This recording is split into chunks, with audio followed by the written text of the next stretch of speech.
Climate change is here, it is terrifying, and it is just the beginning. Leaders must lead.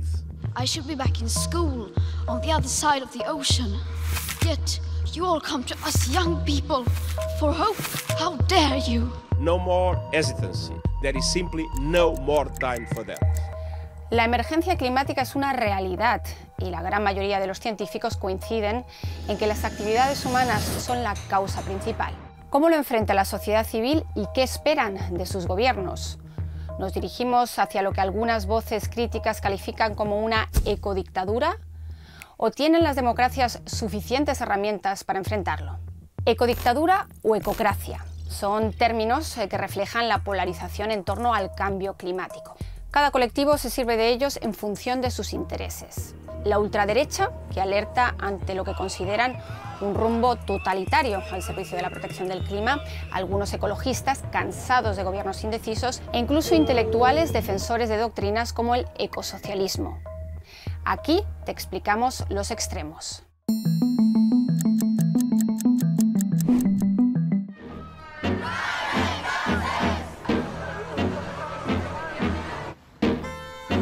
Algunos ambientalistas denuncian la supuesta incapacidad de los gobiernos para actuar y optan por manifestarse. Los más radicales, para los que no hay más tiempo que perder, llaman a la desobediencia civil o recurren incluso a acciones que terminan en penas de cárcel. Preguntamos a expertos en distintos puntos del globo sobre el papel que cumple el activismo. I think for me, what the groups are doing that is critical is that they're pushing people out of their comfort zone. They're emphasizing the fact that there's a climate crisis and we shouldn't be taking this as it's normal and it's usual and continuing in the same way. Para el que fuera subsecretario de Medio Ambiente de Chile, las protestas solo son posibles en las sociedades democráticas, pero no todos los activismos en defensa del clima son iguales. Algunos movimientos, como Fridays for Future, quieren lograr cambios por la vía del Estado de Derecho. Otros, como Última Generación, recurren a medidas disruptivas como atacar el patrimonio cultural, que terminan en severas penas y sitúan a los gobiernos ante un verdadero dilema. Mi opinión es que los activismos institucionalizados en el buen sentido de la palabra son mucho más beneficiosos que estos activismos, por ejemplo, que se agotan o no en estos actos de protesta que también pueden ser relevantes, digamos, para generar conciencia, pero que a la larga no sé si son tan bien recibidos por la opinión pública y logran el impacto y el efecto que quieren lograr.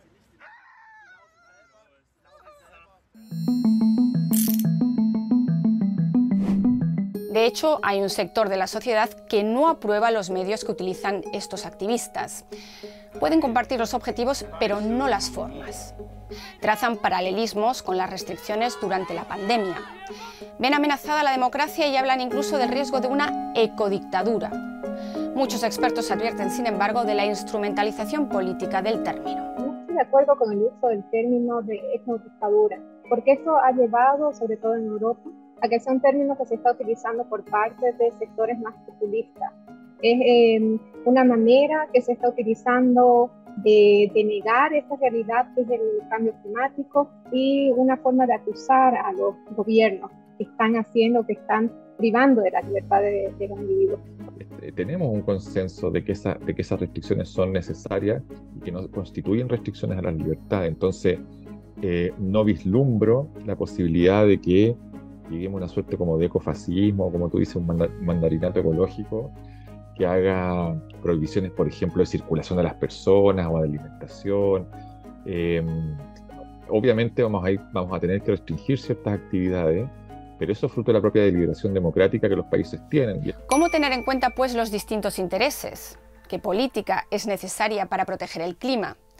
Nos hemos detenido en varios puntos del planeta porque del impacto del cambio climático depende también la gobernanza y el sentir de la población.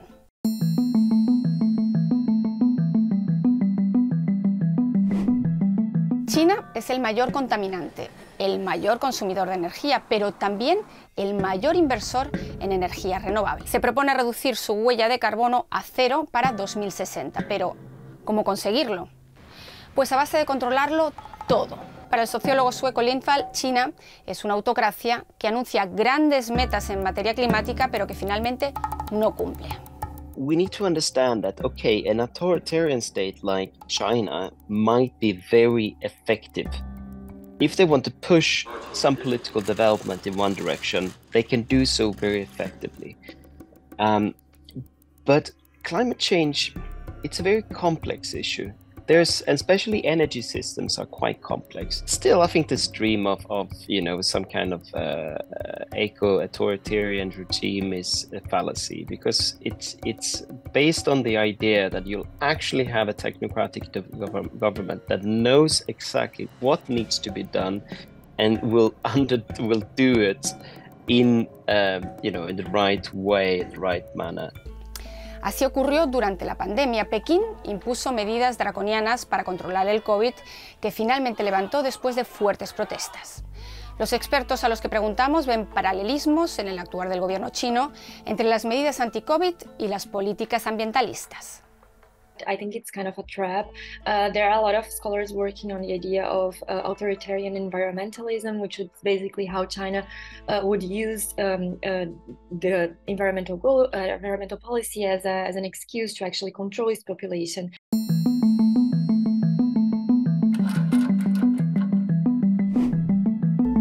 ¿Y qué ocurre en África, que apenas emite el 3% de gases de efecto invernadero en el mundo, pero sufre de forma desproporcionada las consecuencias? Aquí no hablan de ecodictaduras, lo que piden es justicia climática, que el hemisferio norte cumpla las promesas que realiza una y otra vez en las cumbres del clima. Especially for not just Africans, but a lot of us in the global south, about the fact that historically and presently, the emissions that cause climate change have not come from our countries. They have been coming and are still coming from the global north, and obviously just in the very recent past, if you look at the pattern of climate change from China, but the impacts are being felt in our countries. África quiere tomar la palabra. En Nairobi se celebró la primera cumbre africana del clima. Quieren soluciones y financiación tangibles que no se conviertan en promesas vacías.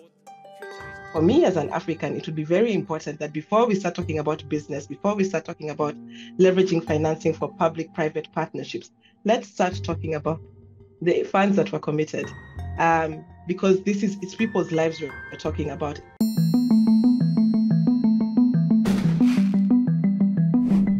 Latinoamérica es clave para controlar el cambio climático. Alberga grandes recursos naturales que el mundo quiere proteger.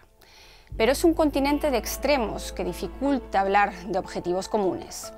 Mientras que Colombia fue en 2022 el país más mortífero del mundo para ambientalistas, Chile se ubica como el tercer país del globo con mejores acciones climáticas según el índice de desempeño climático. La clave está en una buena gobernanza. Sin embargo, en nuestros países tenemos organizaciones no gubernamentales ambientales de larga tradición, muy sólidas, que actúan en la institucionalidad, y así, por lo menos es el caso chileno. Y una de nuestras, entre comillas, virtudes es que nuestro sistema, por ejemplo, de evaluación del impacto ambiental de proyectos es bastante transparente y ha permitido que proyectos importantes caigan por esa presión institucional. ¿Cómo garantizar, pues, políticas sostenibles a largo plazo? Jair Bolsonaro a punto estuvo de sacar a Brasil del Acuerdo de París cuando llegó a la presidencia en 2018. Años después, Lula da Silva promete la deforestación cero hasta 2030. Pero, ¿por qué es tan difícil lograr una continuidad en la diplomacia verde? Tenemos déficit institucional en los estados de nuestra región, no son todos los fuertes e integradores que debiesen ser para apuntalar medidas que son sofisticadas desde el punto de vista institucional, planificación a largo plazo, transparencia desde el punto de vista, recolectar información de calidad, hacer cuentas de carbono, por ejemplo, que sean transparentes y científicamente sólidas, convocar a la comunidad científica a codirigir estos esfuerzos. Entonces, son cuestiones que requieren de estados bastante sólidos en muchas cosas.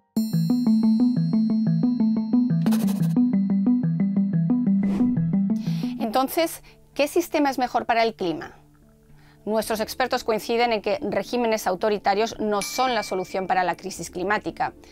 No cuentan con la legitimidad, son impopulares y además tampoco funcionan, como revela el ejemplo de China. Por el contrario, las democracias sí están equipadas para lidiar contra el cambio climático, pero necesitan de líderes visionarios y gobiernos robustos. So we are not thinking of strong leadership in the sense of please tell everybody in the world what they can and cannot do. We are saying that their commitments have to be made and these things that need to happen to save lives now. Let's all work together to make sure that this shared vision actually comes to fruition. Autocracia se cree, o hay creencia de que sí pueden luchar más fácilmente contra el cambio climático, pero creo que las democracias tienen de por sí la legitimidad y la mayor posibilidad de realmente lograr políticas en base a la legitimidad a mayor largo plazo. Hoy día los países que están en la vanguardia de las acciones climáticas son los países democráticos, por ejemplo, en la Unión Europea. Y China, con todo el poder que tiene, va a dar un paso, da dos y retrocede uno, digamos, o avanza uno y retrocede dos. Entonces, cada vez que ha habido un déficit democrático, las acciones del cambio climático se resienten. Entonces, tanto conceptualmente como en lo concreto, son las democracias los únicos regímenes políticos capaces de enfrentar eficazmente el cambio climático. Conclusión, la política del miedo no es buena consejera. Ante la emergencia climática, el desafío político no está en disputarse el relato, ni en implementar dictaduras maximalistas. Solo queda impulsar una transición que integre democracia y sostenibilidad, en donde los gobiernos busquen soluciones y escuchen a una sociedad que tiene la última palabra.